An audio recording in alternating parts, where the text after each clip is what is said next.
বিসমিল্লাহির রহমানির রহিম। আজকে আমার সংগ্রহে যে গ্রিন টিগুলো আছে সেগুলোর উপরেই আমি আলোচনা করব। আসলে এগুলো আমি বিভিন্নভাবে সংগ্রহ করেছি এবং কিছু গিফট হিসাবেও পেয়েছি। আসলে গ্রিন টি এর মূল উৎস চায়না এবং পিওর গ্রিন টি বলতে আসলে চাইনিজ গ্রিন টিকেই বোঝানো হয়। আর তাছাড়া আমাদের দেশেও কিছু গ্রিন টি পাওয়া যায় এবং বিভিন্ন কোম্পানি এই গ্রিন টিগুলো বাজারজাত করছে, কিন্তু সেগুলো কতটুকু আসলে পিওর গ্রিন টি কিনা এটা অবশ্য আমার জানা নেই। বেসিক্যালি চায়নাতে কয়েক প্রকারের, অর্থাৎ কয়েক প্রকার বলতে আমি কয়েকশো প্রকারের গ্রিন টি সম্পর্কে আমার জানা। আসলে চাইনিজরা যে গ্রিন টি হিসাবে যেগুলো খায় সেগুলো আসলে সবগুলো গ্রিন টি না বলে হার্বাল চা বলাই ভালো, কারণ তারা বিভিন্ন রকম প্রসেসিংয়ের মাধ্যমে এগুলো তৈরি করে। যেমন আমার জানা মতে পাহাড়ের চূড়া এক ধরনের পাথরের শ্যাওলা থেকেও তারা এক ধরনের চা অর্থাৎ গ্রিন টির সাথে অ্যাড করে এটা এক ধরনের গ্রিন টি হিসাবে বাজারজাত করে, অথবা তারা নিজেরাও পান করে। যাই হোক, আমি একটা নতুন প্রথম শুরু করি একটা ইয়ার দিয়ে। এইটা এক ধরনের গ্রিন টি,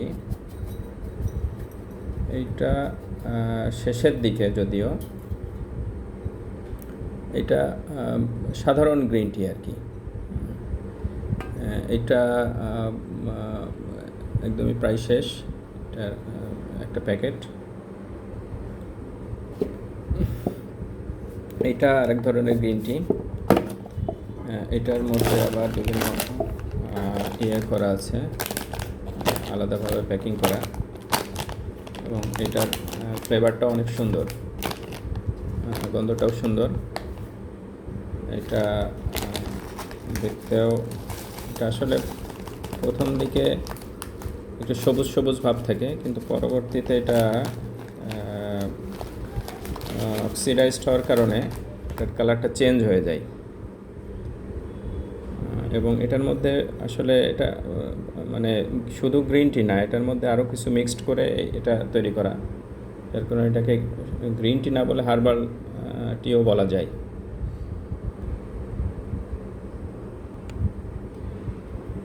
আরেকটা গ্রিন টি আছে আমার কাছে, এটা হচ্ছে অনেকগুলা ছোট ছোট প্যাকেট করা। এটার প্যাকেটটাও খুব সুন্দর বেশ, এবং এই ছোট ছোট প্যাকেট যেহেতু ফ্লেভার একবার খুললে ফ্লেভারটা অনেকটা চলে যায়, এবং হচ্ছে অক্সিডাইজড হওয়ার কারণে এটা বাতাসের সংস্পর্শে এটা কালারটাও চেঞ্জ হয়ে যায়, যার কারণে এরা ছোট ছোট প্যাকেট করছে যাতে কয়েকবার এটা খাওয়ার পরে এই প্যাকেটটা শেষ হয়ে যাবে, আবার নতুন করে আবার আরেকটা প্যাকেট হয়তো খুলতে হবে। তো এটা একটু খুলে দেখি।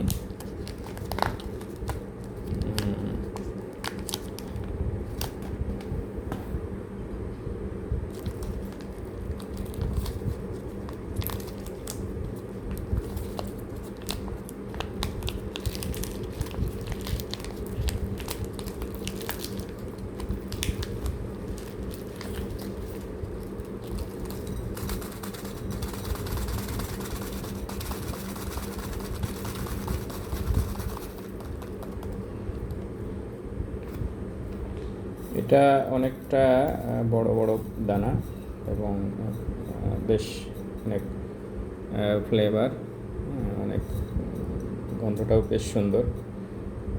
এটা হয়তো ভিডিওতে আসছে না, যাই হোক এটাও খুব সুন্দর একটা গ্রিন টি। এটাও একটা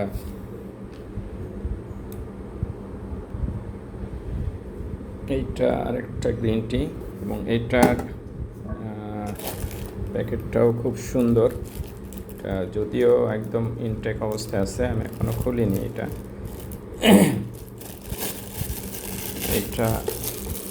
এইটা অনেক বড় বড় পাতা, ফ্লেভারটাও খুব সুন্দর। এটা অনেক সুন্দর কিছু, পাতাগুলো অনেক বড় বড়। এই যে এটা এটা খুব সুন্দর। আসলে এগুলা অ্যাকচুয়াল গ্রিন টি, এগুলো অ্যাকচুয়াল গ্রিন টি। আর আমাদের দেশে যে গ্রিন টিগুলো আছে বিভিন্ন কোম্পানি হয়তো বাজারজাত করে, এই জন্যই বলছিলাম যে ওগুলা কতটুকু আসলে গ্রিন টি কিনা বা নর্মাল চায়কেই গ্রিন টি বলে বিক্রি করে কিনা আমার এটা জানা নেই। আর একটা স্পেশাল একটা চা, এটা অবশ্য গ্রিন টি ঠিক না, এটা হচ্ছে ফ্লাওয়ার টি বলা যায়, কারণ এইটা একটু এক্সপেন্সিভ একটা চা। এটা তৈরি করা হয় নর্মালি, এটা হচ্ছে পাহাড়ের চূড়ায়, অর্থাৎ অনেক উঁচু পাহাড়ের চূড়ায় এক ধরনের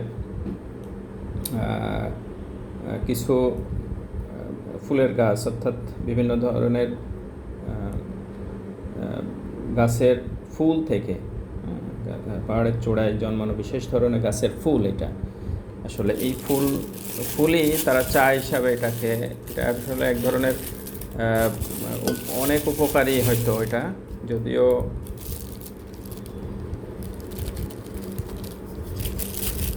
এটার ব্যাপারে আমার এখনও স্টাডি করা হয়নি, কিন্তু এই চাগুলা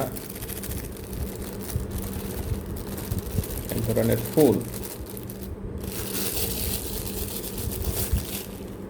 থেকে এই চাগুলা।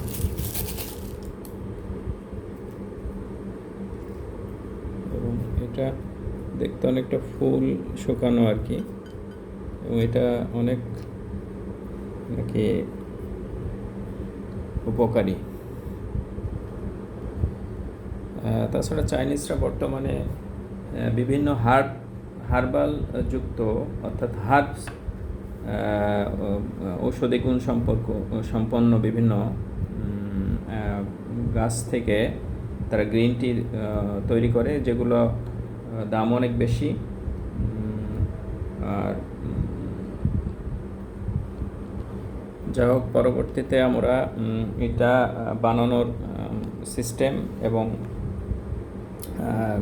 বানায় কতক্ষণ পরে এটা পান করা যায় এবং পান করা উপকারিতা এবং আরও কিছু, এটা নিয়ে আরও বিস্তারিত আলাপ করবো ইনশাল্লাহ।